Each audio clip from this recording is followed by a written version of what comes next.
20 de outubro de 2023. Querido Vincent, o que dói mais, falar ou morrer? Hoje você é cultuado por seus sóis silenciosos e girassóis de ouro.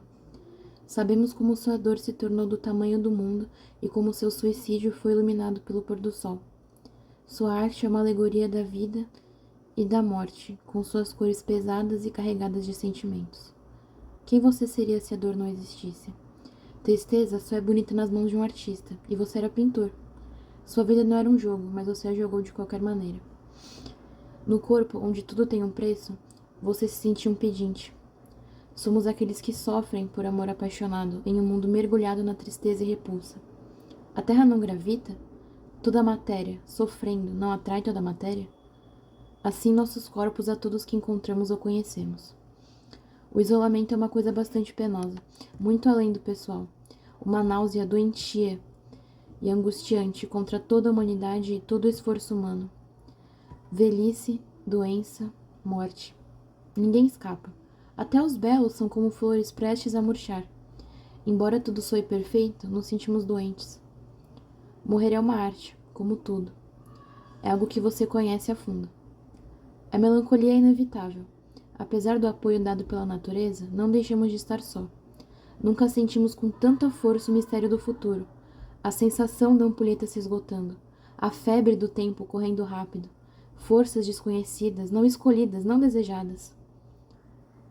Viva pela pintura, morra pela pintura. Por mais terrível que isso seja, entendemos. Não podemos escolher o que queremos, essa é a dura verdade.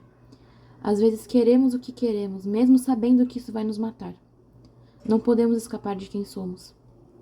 Mas se tem uma coisa que a arte nos ensinou, é que podemos falar uns com os outros através do tempo. Sentimos que temos algo muito sério e urgente para te dizer. Sentimos que deveríamos fazê-lo com tanta urgência quanto se estivéssemos no mesmo campo de trigo onde você se determinou a morrer. Que a vida, independente do que ela seja, é cruel. Que a natureza, isto é, a morte, sempre vence. Mas isso não significa que temos que nos curvar e rastejar diante dela. Que talvez mesmo quando nos sentimos contentes por estarmos aqui, é nosso dever mergulhar nos caminhos com mente e coração abertos. E, no meio do morrer, enquanto saímos do orgânico e afundamos ignominiosamente de volta nele, é uma glória e um privilégio amar o que a morte não toca. Esperamos que agora tudo fique bem. Atenciosamente, passantes do campo de trigo. Eu vou começar explicando o sentido dessa carta. Era um trabalho que eu fiz para a escola, se eu não me engano, no terceiro ano. E a proposta era fazer uma carta memória para alguém que já tinha morrido. E no terceiro ano, cada sala tinha um nome, mas cada sala em específico nesse ano tinha o nome de uma pintura, de algum pintor famoso, né, que já morreu. E o nome da minha sala era Girassóis.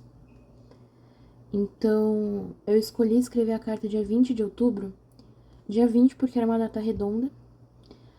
E a carta obrigatoriamente tinha que começar com querido ou inestimável, alguma coisa assim. Mas tinha que ter uma introdução, um corpo de carta normal. Quando eu começo a escrever o que dói mais, falar ou morrer, não é a cena do filme Me Chame Pelo Seu Nome. É de um livro que chama Epitameron, alguma coisa assim. Peguei daí. Hoje você é cultuado por seus sóis silenciosos e girassóis de ouro.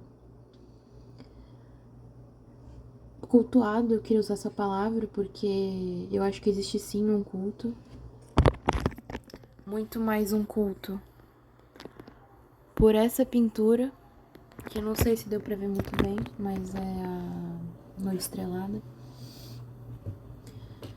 Sóis silenciosos, eu acho que todos os quadros que ele fez de girassóis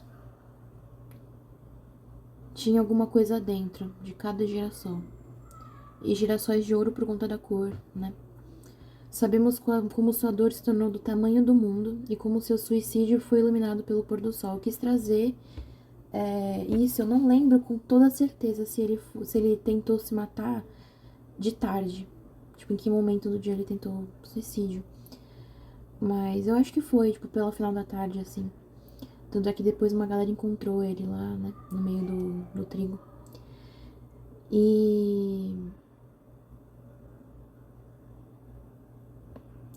eu acho que, assim, uma das poucas coisas que eu realmente entendo nessa vida é a dor. E você consegue ver a dor de uma pessoa muitas vezes. A dor dele pra mim era bastante visível. Sua arte é uma alegoria da vida e da morte, com suas cores pesadas e carregadas de sentimentos. Pinceladas fortes, você pode ver em várias pinturas. Eu tive um grande privilégio de ir no MASP por uma vez. E lá eu consegui ver, se não me engano, uns 3 quadros dele. Um deles que eu mais gostei, que é uma paisagem, tá até aqui.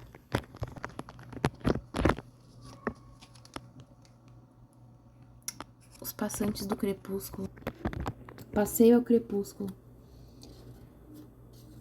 Eu vi também O Filho do Carteiro e mais algum que eu não lembro agora qual que foi. Mas você consegue ver pessoalmente ainda, tipo, pegadas fortes de tinta.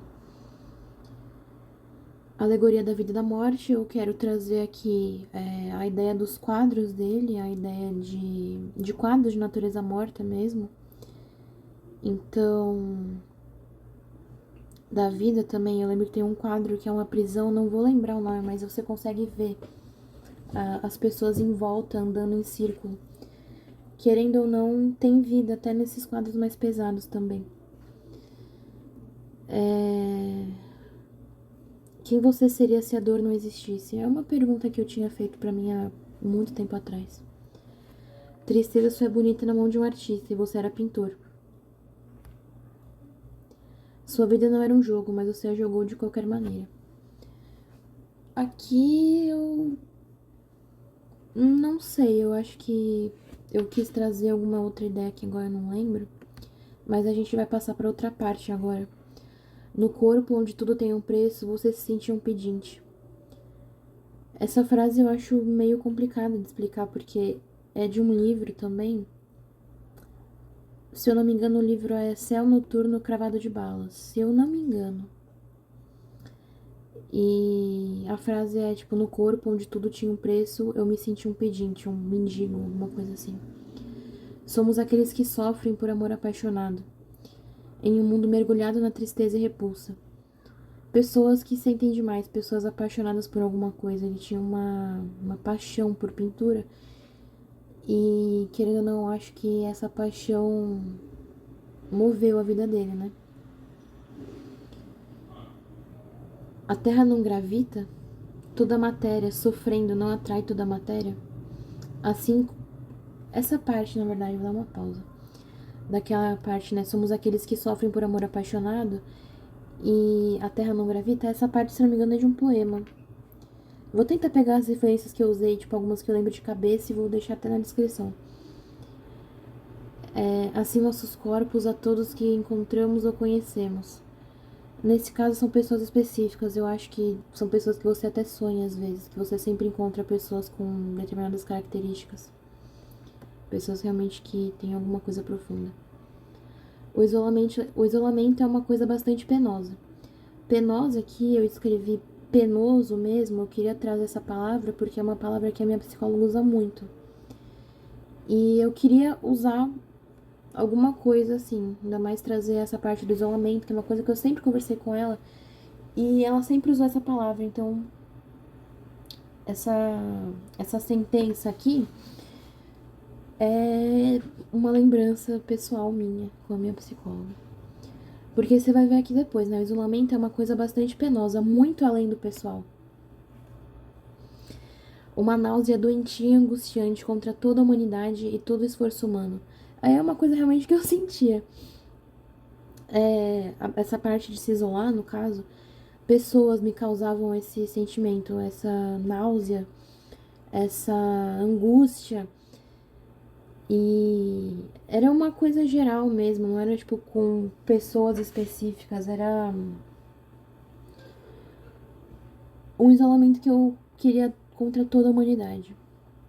E eu sentia dificuldade de entender todos os esforços humanos, até você levantar pra ir mijar porque tu tá apertado, você acorda e você não sente um ânimo, você não tem, sei lá, algum motivo pra continuar e aí até levantar, até dar 15, 25 passos até a privada, você atravessar, você sair da sua cama, levantar, passar pelo corredor, fechar a porta do banheiro ou não fechar, mas você tirar a roupa que você tá sendo coberto, né?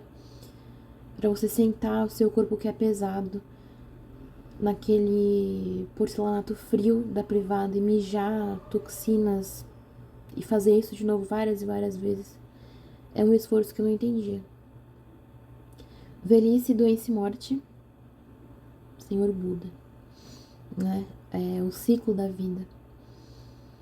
Ninguém escapa. Até os belos são como flores prestes a murchar. Eu quis trazer essa parte dos belos que eu queria trazer também, não escrito, mas a parte dos feios. A parte de frutas podres, flores podres, tudo tem uma vida, tudo tem uma pulsão que morre. E nesse caso também não seria diferente. Embora tudo soe perfeito, nos sentimos doentes. A perfeição aparente de coisas bonitas, a perfeição de uma pessoa aparentemente inalcançável, me faz me sentir doente. É uma coisa que adoece, é uma coisa que você, quanto mais você procura, mais doente você fica. Morrer é uma arte, como tudo. Se não me engano, Lady Lazarus, da Sylvia Plath, eu nunca sei falar o nome dela direito, mas da poema da Sylvia, ela fala: morrer é uma arte como tudo, eu faço isso excepcionalmente bem. E aí eu coloquei: morrer é uma arte como tudo, é algo que você conhece a fundo. Eu quis meio que dar uma rimada. A melancolia é inevitável. Eu me sinto assim, eu sou uma pessoa que eu acho que o meu psiquiatra pelo menos fala de que todas as vezes que eu retrato o jeito que eu penso, tudo que eu trago pra ele, eu continuo me sentindo triste, eu continuo vendo a vida dessa forma. Não é nem mais uma questão de depressão, é só uma questão do meu jeito, do meu ver do mundo. Apesar do apoio dado pela natureza, não deixemos de estar só. Eu acho que assim, por um longo tempo da minha vida, eu realmente me senti muito sozinha. Eu me senti perdida, me senti isolada, me senti não amada, me senti indesejada, me senti repulsiva. Eu me sentia desprezível, me sentia incapaz de receber amor de qualquer pessoa, qualquer coisa. Eu não via nada de um jeito realmente positivo. E isso perpetuou por basicamente uns 18 anos da minha vida, até mais ou menos uns anos atrás eu me sentia assim ainda. E esse apoio da natureza às vezes é só um vento que bate no seu rosto. Eu sentia como se o vento estivesse me batendo, me empurrando pra trás. Eu sentia como se fosse um tapa da vida, alguma coisa me sufocando. Tudo que passava eu não sentia. Eu sentia que tava, tipo, indo contra mim. E o vento é uma flor que passa no vento, um animal, até uma pessoa sendo gentil. Eu não sentia que isso era realmente um apoio. Eu sentia como se fosse tudo alguma coisa, tudo que passava que era uma coisa que não me pertencia e nada realmente nos pertence. Mas nesse pensamento que eu trouxe, era tudo realmente muito pior, era tudo muito pesado. E tudo era uma lembrança do quão sozinho eu tava. Nunca sentimos com tanta força o mistério do futuro. eu lembro que, além de ser um pedido da escola falar sobre futuro, alguma coisa assim, eu não queria trazer de um jeito assim, olha, os adolescentes hoje em dia, que era pra ser tipo uma conversa com a pessoa que você escolheu. Eu não queria falar assim, nossa, Van Gogh, hoje em dia, né, os jovens com a internet. Não, não queria trazer dessa forma. Eu queria trazer um medo do futuro constante, você acordar e sentir um pavor da vida.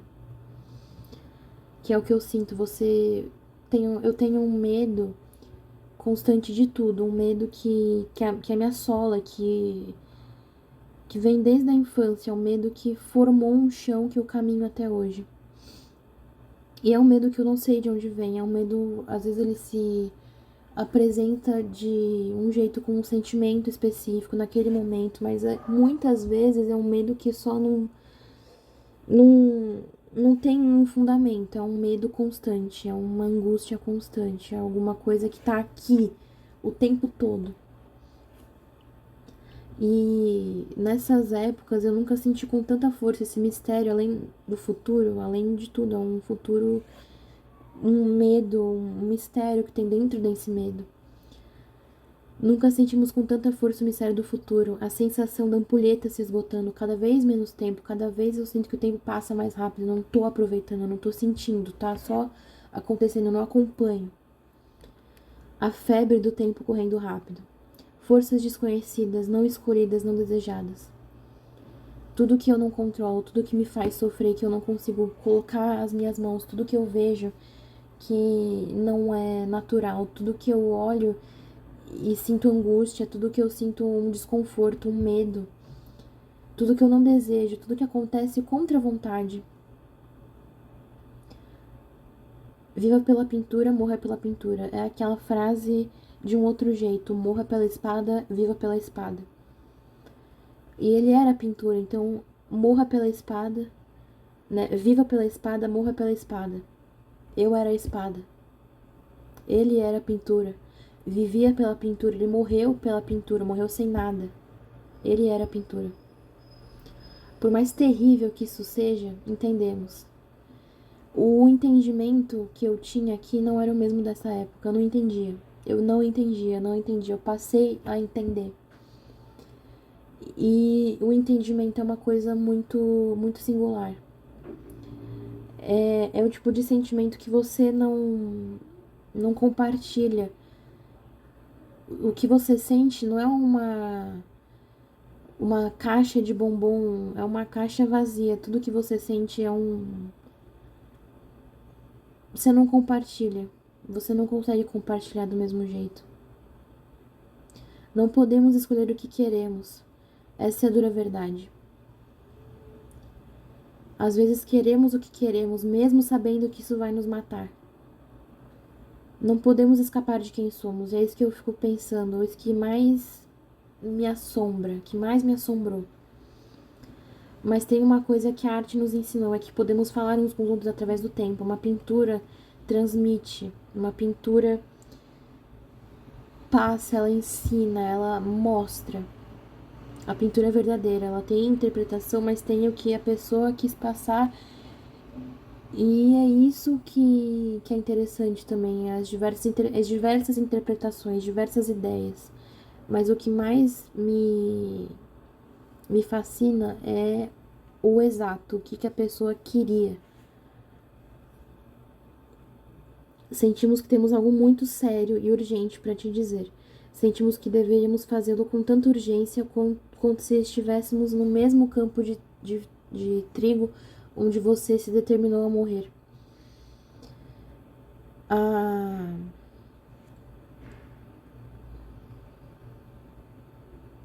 a proposta também, eu queria utilizar dessa proposta, mas do jeito que eu escrevo, do jeito que eu sinto. Uma necessidade constante de expressar o que eu tô sentindo, de botar pra fora, e às vezes eu não consigo.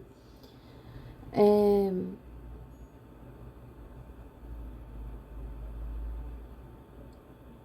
e é uma urgência. E é como se eu estivesse na frente dele, é como se eu sentisse a mesma coisa, era a mesma coisa e o mesmo lugar que ele tentou o suicídio. É o mesmo momento onde eu já estive. É um lugar onde eu já conheço. Ele também conheceu.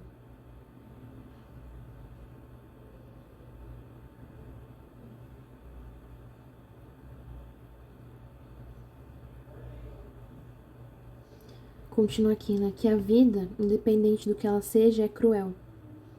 Que a natureza, a morte, sempre vence.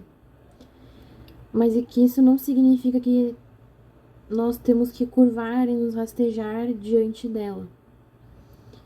E eu acho que o interessante desse texto é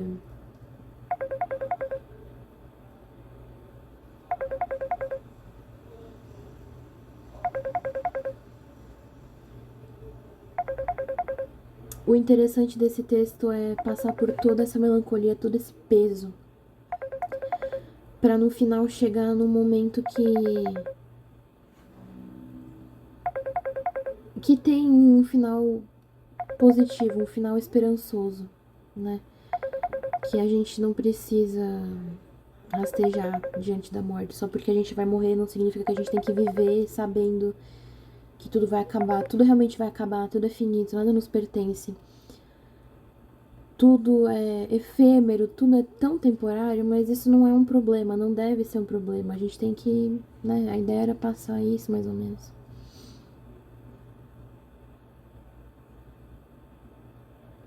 Que talvez mesmo quando não nos sentimos contentes por estarmos aqui, é nosso dever mergulhar nos caminhos com mente e coração abertos.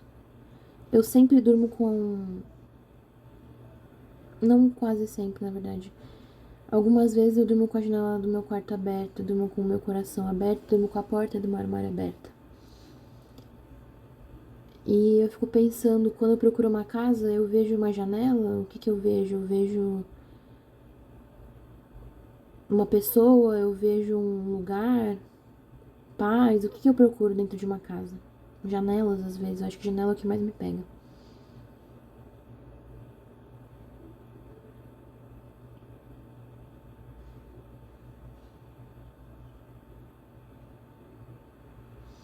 E no meio do morrer, que é o processo constante da vida, a vida é isso. A vida é morte constante. Minha avó falava que pra morrer bastava estar vivo. E é isso que eu fico pensando também. Enquanto a gente sai do orgânico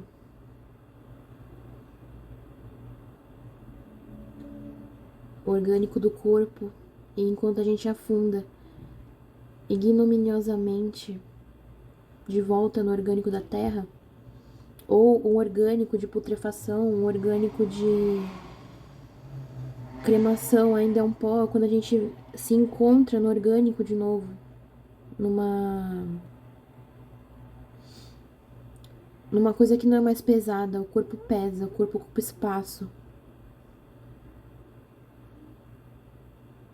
A falta de um corpo me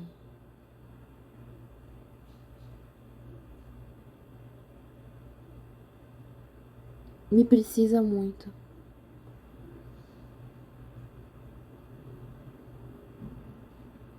É uma glória e um privilégio amar o que a morte não toca.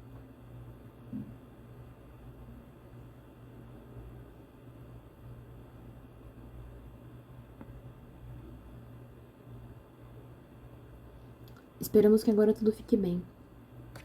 Só que eu peguei no finalzinho de um texto, vai ser até a capa do vídeo.